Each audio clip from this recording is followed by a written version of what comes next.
পৌৰাণিক কালত এজন মহান ঋষি আছিল যিয়ে বাল্যকালতে ভগৱান শিৱৰ কৃপা লাভ কৰি চিৰঞ্জীৱী হৈ পৰিছিল।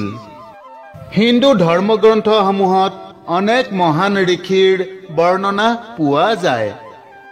এই মহা ঋষিসকলে মহান কৰ্মৰাজিৰে নিজৰ নাম ইতিহাস তথা পৌৰাণিক ধৰ্মগ্ৰন্থসমূহত খোদিত কৰি থৈ গৈছে। সেই ঋষিসকলৰ মাজৰে এজন ঋষি আছিল মাৰ্কণ্ডেয়। আজি আমাৰ এজন দৰ্শকৰ অনুৰোধত এই মাৰ্কণ্ডেয় ঋষিৰ বিষয়ে কিছু কথা ক'বলৈ লৈছোঁ। মাৰ্কণ্ডেয় ঋষি কোন আছিল? মাৰ্কণ্ডেয় ঋষিৰ পিতৃ মাতৃ কোন আছিল? মাৰ্কণ্ডেয় ঋষি কেনেকৈ চিৰঞ্জীৱী হৈছিল? মাৰ্কণ্ডেয় ঋষিৰ বাবে ভগৱান শিৱই মৃত্যুৰ দেৱতা যমৰাজক কিয় বধ কৰিছিল? আহকচোন আজি মাৰ্কণ্ডেয় ঋষিৰ বিষয়ে এই কথাবোৰ জানো।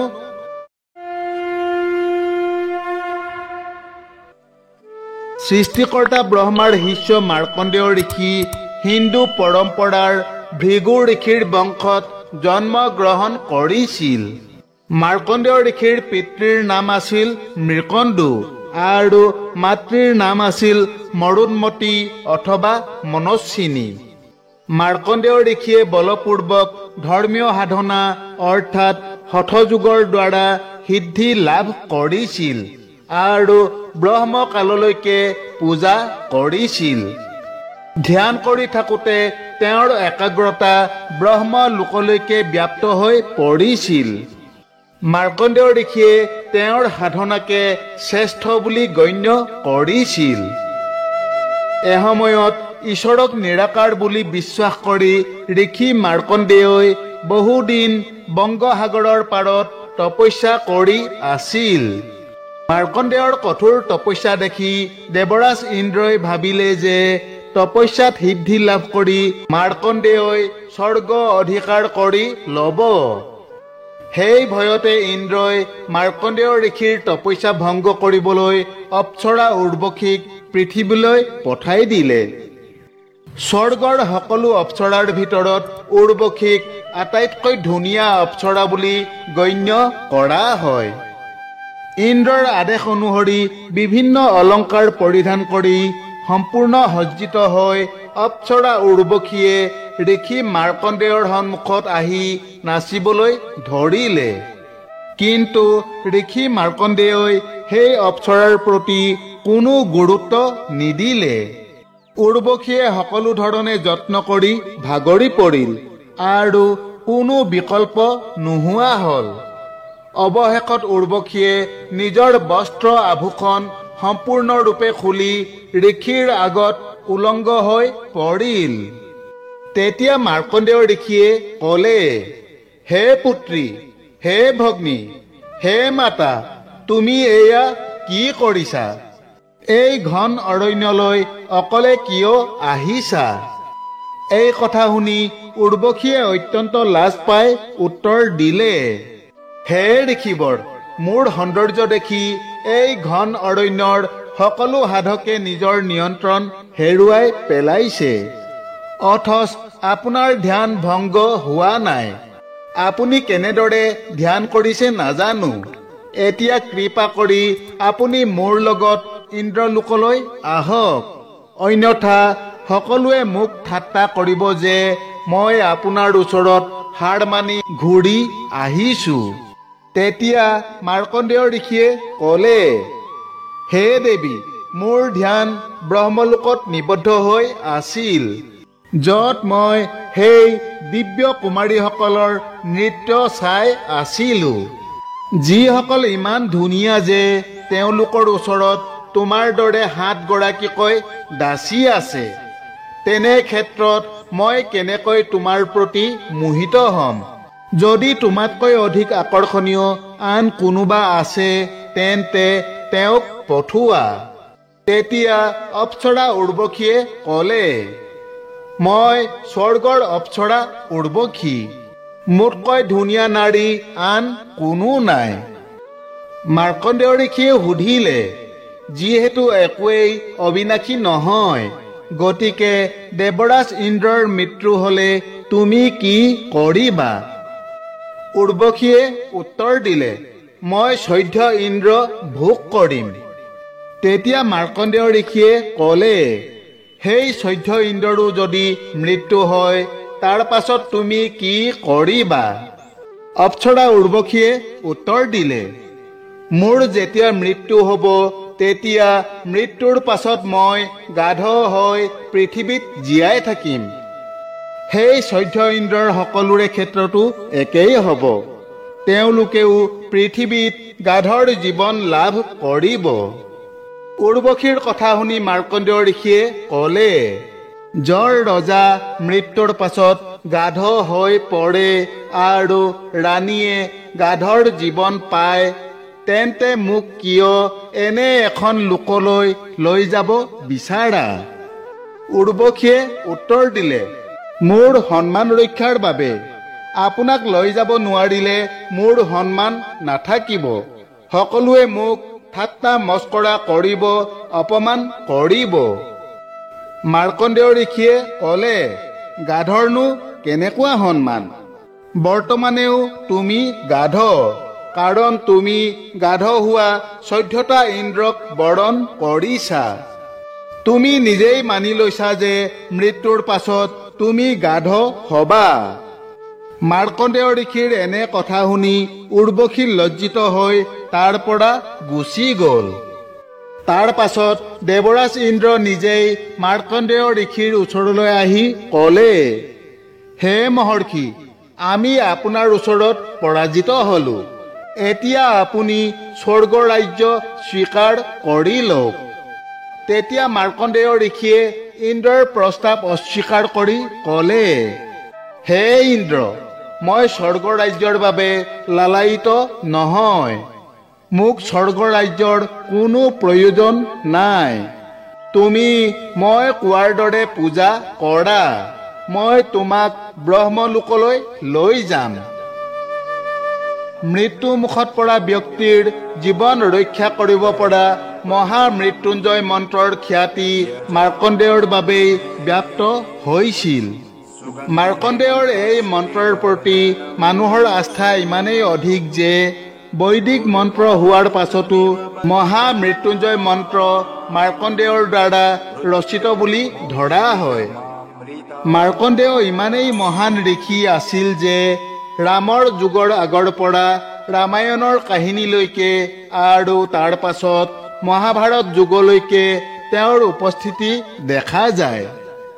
মাৰ্কণ্ডেয় পুৰাণ ঋষি মাৰ্কণ্ডেয়ৰ সৃষ্টি, যাৰ এটা অংশ হৈছে নৱৰাত্ৰিৰ সময়ত ভক্তিৰে আবৃত্তি কৰা দুৰ্গা সপ্তশতী।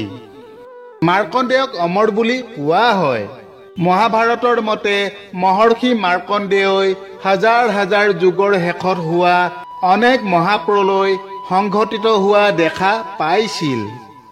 মহাভাৰতত এই মহান ঋষি মাৰ্কণ্ডেয়ক অমৰ বুলি কোৱা হৈছে।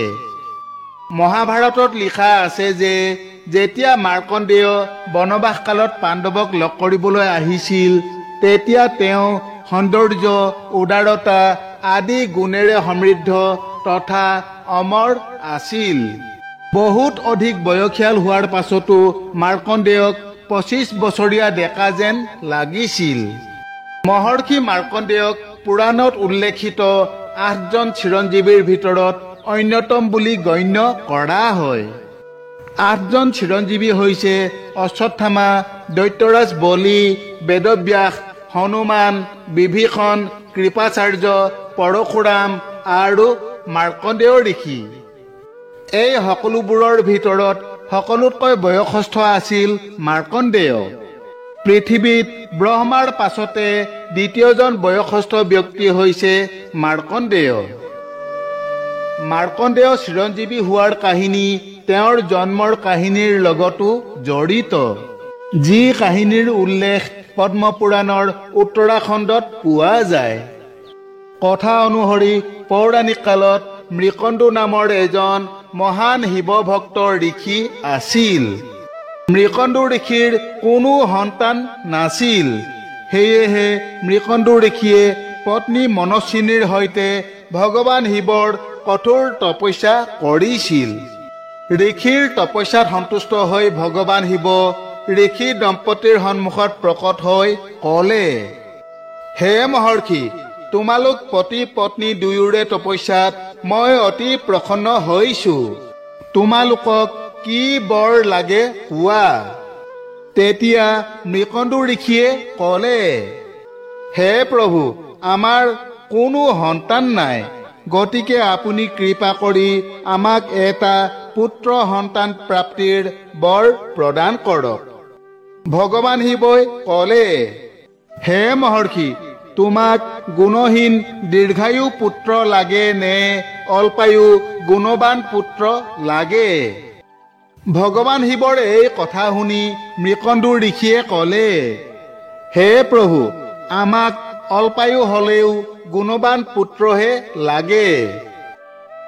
ঋষিৰ কথাত ভগৱান শিৱই ক'লে, হে মহৰ্ষি, মোৰ আশীৰ্বাদত তোমালোকৰ এটা অতি গুণৱান পুত্ৰ জন্ম হ'ব, কিন্তু তোমালোকৰ সেই পুত্ৰ অল্পায়ু হ'ব। পুত্ৰৰ আয়ুস 16 বছৰ হোৱাৰ লগে লগে তাৰ মৃত্যু হ'ব। এনেদৰে ভগৱান শিৱৰ পৰা বৰদান লাভ কৰি ঋষি মৃকণ্ডুৰ ঘৰত এটা পুত্ৰ সন্তান জন্ম হয়। মৃকণ্ডুৰ সেই পুত্ৰৰ নাম ৰখা হয় মাৰ্কণ্ডেয়। সৰুৰে পৰা মাৰ্কণ্ডেয় অতি গুণৱান তথা শিৱ ভক্ত আছিল। এদিন দুদিনকৈ সময় পাৰ হৈ গৈ মাৰ্কণ্ডেয়ৰ বয়স যেতিয়া 15 বছৰ অতিক্ৰম কৰিলে, তেতিয়া পিতৃ মৃকণ্ডুৰ মন শোকেৰে ভৰি পৰিল। পিতৃ দুখী হৈ পৰাত মাৰ্কণ্ডেয়ই তাৰ কাৰণ জানিব বিচাৰিলে। তেতিয়া পিতাক মৃকণ্ডুৱে মাৰ্কণ্ডেয়ৰ আগত তাৰ অল্পায়ু জীৱনৰ কাহিনী ক'লে। নিজৰ আসন্ন মৃত্যুৰ কথা জানিব পাৰি মাৰ্কণ্ডেয়ই পিতৃ মাতৃৰ অনুমতি লৈ দক্ষিণ সাগৰৰ পাৰলৈ গৈ এটা শিৱলিংগ স্থাপন কৰি পূজা কৰিবলৈ আৰম্ভ কৰিলে।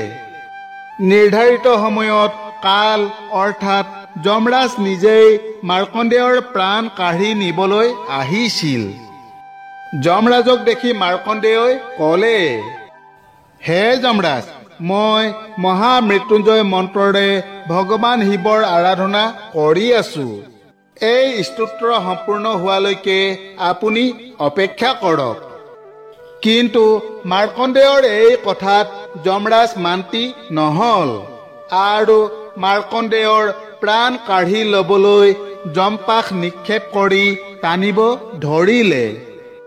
কিন্তু যমৰাজৰ দুৰ্ভাগ্য আছিল যে যমপাশে মাৰ্কণ্ডেয়ৰ লগতে শিৱলিংগৰ চাৰিওফালে মেৰিয়াই ধৰিলে। যমৰাজে যেতিয়া যমপাশৰ জৰিয়তে মাৰ্কণ্ডেয়ৰ সৈতে শিৱলিংগটো টানিবলৈ ধৰিলে, তেতিয়া ভগৱান শিৱ ক্ৰোধিত হৈ পৰিল আৰু যমৰাজৰ মৃত্যুপাশৰ পৰা ভক্ত মাৰ্কণ্ডেয়ক ৰক্ষা কৰিবলৈ সেই সময়তে শিৱলিংগৰ পৰা শিৱ আবিৰ্ভাৱ হৈ মেঘৰ দৰে গৰ্জন কৰি কালৰ বুকুত ভৰিৰে আক্ৰমণ কৰিলে, যাৰ ফলত কাল অৰ্থাৎ যমৰাজৰ মৃত্যু ঘটিল। কালক হত্যা কৰা কাৰণে সেইদিনাৰ পৰা ভগৱান শিৱৰ আন এটা নাম হ'ল কালান্তক শিৱ। এনেদৰে যমৰাজৰ মৃত্যু হোৱাত দেৱতাসকলে যমৰাজক পুনৰ জীৱন দান দিবলৈ ভগৱান শিৱৰ ওচৰত প্ৰাৰ্থনা জনালে। তেতিয়া শিৱই এটা চৰ্তত যমৰাজক জীৱন দান দিলে যে ইয়াৰ পাছত যমৰাজে কেতিয়াও মাৰ্কণ্ডেয়ৰ প্ৰাণ ল'ব নোৱাৰিব। এনেদৰে মাৰ্কণ্ডেয়ই ভক্তিৰে নিজৰ জীৱন ৰক্ষা কৰাই নহয়, তেওঁ চিৰদিনৰ বাবে কালৰ পৰা মুক্ত হৈ পৰিল। মহামৃত্যুঞ্জয় মন্ত্ৰ আৰু মাৰ্কণ্ডেয়। গায়ত্ৰী মন্ত্ৰৰ দৰে মহামৃত্যুঞ্জয় মন্ত্ৰও অতি মহিমাযুক্ত আৰু ফলপ্ৰসূ। মৃত্যুমুখী ব্যক্তিক মৃত্যুৰ পৰা ৰক্ষা কৰাত মহামৃত্যুঞ্জয় মন্ত্ৰ ফলপ্ৰসূ বুলি বিবেচনা কৰা হয়। মন কৰিবলগীয়া কথা এয়ে যে এই মন্ত্ৰটো প্ৰথমে ঋগ্বেদৰ ৭ম মণ্ডলৰ ৫৯ নং সূক্তত সন্নিৱিষ্ট আছিল।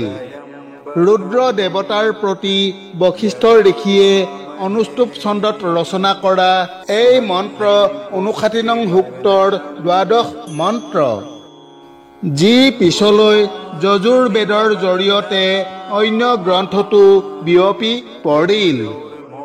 কিন্তু জনবিশ্বাস অনুসৰি মাৰ্কণ্ডেয় ঋষিয়েহে মহামৃত্যুঞ্জয় মন্ত্ৰ ৰচনা কৰিছিল আৰু এই মন্ত্ৰৰ শক্তিৰে তেওঁ নিজকে মৃত্যুৰ পৰা ৰক্ষা কৰি চিৰজীৱন লাভ কৰিছিল। সেইবাবেই মানুহে নিজৰ আপোনজনৰ প্ৰাণ ৰক্ষা কৰিবলৈ মহামৃত্যুঞ্জয় মন্ত্ৰ জপ কৰে। কিন্তু প্ৰকৃত সত্যটো হ'ল মাৰ্কণ্ডেয় মহামৃত্যুঞ্জয় মন্ত্ৰৰ সৃষ্টিকৰ্তা নহয়, তেওঁ কেৱল এই মন্ত্ৰৰ জপকাৰী। আনহাতে পদ্মপুৰাণৰ মতে মাৰ্কণ্ডেয়ই যি মহামৃত্যুঞ্জয় স্তোত্ৰ পাঠ কৰিছিল সেয়া ওম ত্ৰয়ম্বকম যজামহে নাছিল, বৰঞ্চ আন এটা মন্ত্ৰহে আছিল। আৰু সেই মন্ত্ৰ মাৰ্কণ্ডেয়ই নিজেই ৰচনা কৰিছিল। যিয়েই নহওক, মহামৃত্যুঞ্জয় মন্ত্ৰ মাৰ্কণ্ডেয়ৰ ৰচনা নহয়, কিয়নো মাৰ্কণ্ডেয় বৈদিক যুগত নাছিল। মাৰ্কণ্ডেয়ৰ উপস্থিতি পুৰাণৰ যুগত আৰু তেওঁ পুৰাণ আৰু মহাকাব্যৰ আটাইতকৈ সন্মানীয় মহামুনি। ৰামায়ণত মাৰ্কণ্ডেয়। বাল্মীকি ৰামায়ণ মহাকাব্য অনুসৰি মাৰ্কণ্ডেয় ৰজা দশৰথৰ ঋত্বিজ অৰ্থাৎ যজ্ঞ কৰোতা আছিল আৰু ৰামৰ বিবাহত বৰযাত্ৰী হিচাপে মিথিলালৈ গৈছিল। বাল্মীকি ৰামায়ণৰ শ্লোক অনুসৰি বশিষ্ঠ, বামদেৱ, জাবালি, দীৰ্ঘজীৱী মাৰ্কণ্ডেয় আৰু কাত্যায়ন সকলো কেইজনেই ব্ৰহ্মৰ্ষি আছিল আৰু তেওঁলোক ৰামৰ বিয়াৰ বাবে ৰজা দশৰথৰ ৰথৰ পাছে পাছে গৈ অযোধ্যাৰ পৰা মিথিলা পালেগৈ। ৰজা দশৰথৰ মৃত্যুৰ পাছত পাছদিনাৰ ৰাতিপুৱা ৰাজসভাত উপস্থিত হৈ মাৰ্কণ্ডেয় ঋষিয়ে আন এজন ৰজা নিযুক্তি দিবলৈ ঋষি বশিষ্ঠক উপদেশ দিছিল।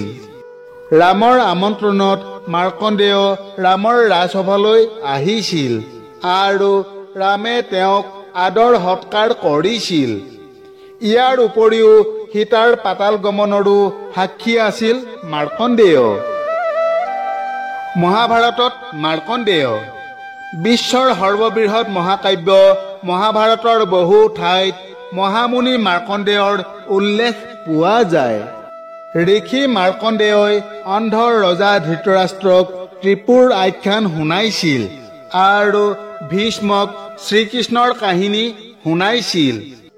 মাৰ্কণ্ডেয় ঋষি যুধিষ্ঠিৰৰ ৰাজসভালৈ আহিছিল আৰু বহু ঋষিৰ সৈতে সৰহজ্যাত পৰি থকা ভীষ্মৰ ওচৰলৈও আহিছিল।